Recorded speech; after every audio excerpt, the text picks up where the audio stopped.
السلام عليكم. طبعا بعد نهاية أي فيلم الناس بتسقف وتمشي على طول، ولو الفيلم ده كان وحش فممكن تمشي وهو شغال.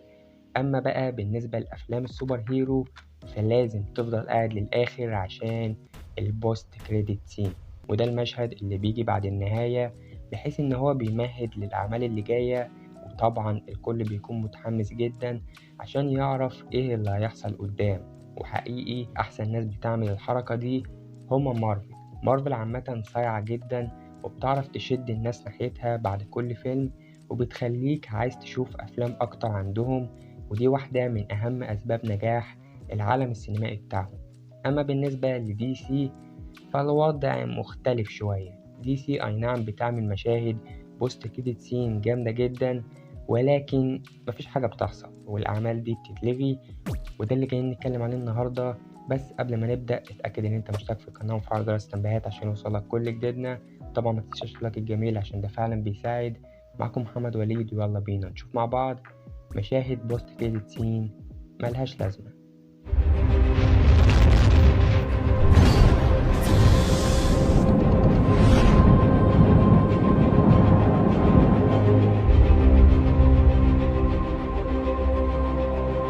طيب قبل ما نبدأ الليستة بتاعتنا حابب أقولك إن الأفلام اللي هتكلم عليها في الفيديو ده أنا هحرقها، لأن أنا هنا جاي أتكلم عن المشاهد اللي ما بعد النهاية، وده يعتبر ليفل الوحش في الحرق. لو أنت لسه مشوفتش الأفلام دي وقف لحد هنا. وخلينا نبدأ بالمشهد رقم 5 من فيلم شازام.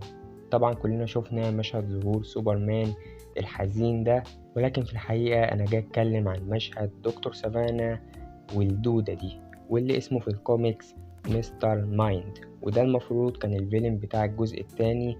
بص هو الموضوع غريب، بس مستر مايند أو الدودة ده واحد من أقوى أعداء شازام في الكوميكس، وهو قائد فريق أشرار اسمه مونستر سوسايتي أوف إيفل. وده غالبا الفريق اللي كان هيواجه عائلة شازام. بس زي ما شفنا الجزء التاني لفيلم شازام خد اتجاه تاني خالص وبقى اسمه شازام فيوري أوف ذا كينج. يعني تحس إنهم خافوا من فكرة إن الفيلن هيكون دودة. بس عامة أفلام شازام تحسها أفلام أطفال أصلا، فالموضوع ما كانش هيفرق أوي بالنسبة لي. ونروح للمشهد رقم 4 من فيلم جرين لانترن. اللي حصل في المشهد ده إن سينسترو عمل الخاتم بتاعه واللي بيمثل قوة الخوف.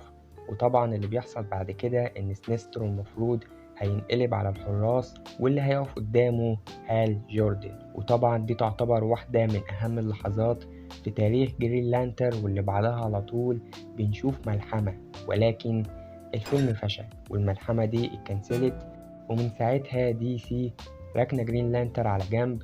ومعلومة على السريع، الفيلم ده كان المفروض إن هو هيكون بداية عالم سينمائي لأول مرة لدي سي، والعالم ده اتكنسل نفس اللي بيحصل دلوقتي.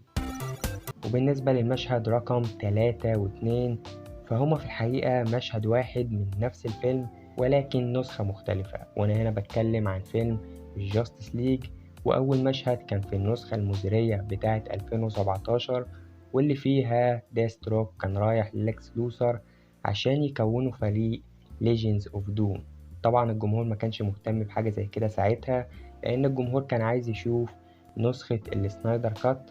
وده حصل فعلا وشوفنا المشهد للمرة التانية، واللي كان مختلف تماما لأن ليكس لوثر هنا كان بيكشف هوية باتمان لديستروك. وتخيل معايا بعد كل السنين دي باتمان يطلع بروس وين. طبعا ده كان المفروض بيمهد لفيلم باتمان بين أفليك ضد ديستروك، ولكن للأسف شكلنا مش هنشوف الفيلم ده خالص. ورقم 1 وآخر مشهد معانا من فيلم بلاك آدم، وهو مشهد عودة سوبرمان. تخيل معايا بعد فترة من العناد المستمر مع الإدارة والمحاولات الكتيرة قوي من دوين جونسون عشان نشوف هنري كيفيل بيرجع مرة تانية لدور سوبرمان. ويحصل ده فعلا في واحد من أفضل المشاهد اللي حصلت في دي سي الفترة اللي فاتت. جيمس جان يلغي كل حاجة والحلم يتحول لكابوس. ونفس المشهد اللي كنت بتفرح وتسقف لما تشوفه وتحس ان انت متحمس للي جاي، هو نفس المشهد اللي بقيت تخاف تتفرج على فيلم بلاك آدم مرة تانية عشان ما تشوفوش تاني وتزعل على اللي حصل. حقيقي دي تعتبر واحدة من أسوأ الفترات في تاريخ دي سي، ده لو ما كانتش أسوأهم. انت عارف المشكلة ايه؟ ان دي سي ما بتكملش حاجة للآخر. انت هنا بتبدأ عالم سينمائي، ومع أول فيلم ما يحققش النجاح اللي انت منتظره بتقوم لاغي كل حاجة وبادئ من الأول. وده اللي مخلي الناس مش متحمسة لفكرة العالم السينمائي الجديد ده، لأنهم متوقعين إن مع أول فشل العالم ده هيتلغي وهنرجع تاني لنقطة الصفر.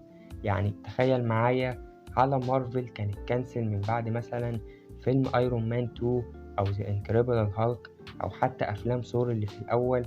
كل دي افلام ما كانتش ناجحة كفاية، ولكن الناس دي كملت خطتها للاخر، وده اللي وصلنا الافلام بمستوى انفينيتي وور واند جيم. فتخيل معايا مارفل لو كانت عملت اللي دي سي بتعمله دلوقتي من روبورتات او تغيير الناس المسؤولين زي كيفن فاجي، ما كانتش هتوصل للي هي فيه دلوقتي. اما انت فبتحارب نفسك وبتحارب الجمهور، وكل فترة بتطلع لهم بحاجة جديدة، وبعد ما الناس تتحمس ترجع تشيل الحاجة دي من قدامهم وكأنها ما حصلتش. فده بحد ذاته يعتبر غباء. فيعني كفاية أول حد كده، كفاية روبوتات، كمل القصة اللي انت عايز تحكيها للآخر وبس كده. ده كان كل اللي عندي النهاردة. طبعا أحب أسمع رأيكم في الكومنت. ايه أكتر مشهد بوست كريدت سين كنتوا متحمسين جدا لما شفتوه وكنتوا عايزين تعرفوا أكتر ايه اللي هيحصل فيه قدام؟ وبس كده، ده كان كل اللي عندي النهاردة. لو حبيت محتوى القناة وعايز تشوف فيديوهات أكتر ياريت تنزل تشوفنا تحت وتشترك وتفعل جرس التنبيهات عشان يوصلك كل جديدنا. طبعا ما تنساش اللايك الجميل عشان ده فعلا بيساعد. كان معاكم محمد وليد، أشوفكم على خير الله في الحلقات اللي جاية. سلام.